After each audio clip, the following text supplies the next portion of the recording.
আমরা পরিকল্পনা করি একরকম আর হয় আরেক রকম। I mean God plan is best plan. Hi guys, আই হোপ তোমরা ভালো আছো। আল্লাহর রহমতে আমিও ভালো আছি। প্ল্যান ছিল সারা বিকেল ঘুমোবো, অথচ এই দুপুরবেলা রোদের মধ্যেই দুই ননদ ভাবি মিলে রেডি হয়ে বাড়ি থেকেও বেরিয়ে পড়লাম। আমাদের এলাকায় কোনো রিক্সা নাই, বাট ভ্যান জার্নিটা জাস্ট অসাধারণ ছিল।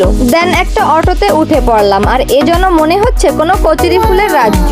আল্লাহ চাইলে কি না সম্ভব। প্ল্যান ছিল ঘুমোবো, অথচ দুজনে মিলে চলে আসলাম খালামণিদের বাসায়। এই লেবু গাছটায় প্রচুর লেবু হয়েছে, কিন্তু এখনো ছোট ছোট। কেউ কি বাম্বু খেতে চাও? চলে আসো আমার খালামণিদের বাসায়। চা নাস্তার দরকার নাই, ওয়াইফাই এর পাসওয়ার্ড চাই। এইদিকে আমাদের জন্য রান্না বান্না হইতেছে। তোমরা কি ভাবতেছো আমাদের শুধু ওয়াইফাই এর পাসওয়ার্ড দিছে? একদমই না, আমাদেরকে হালকা নাস্তাও খেতে দিছে।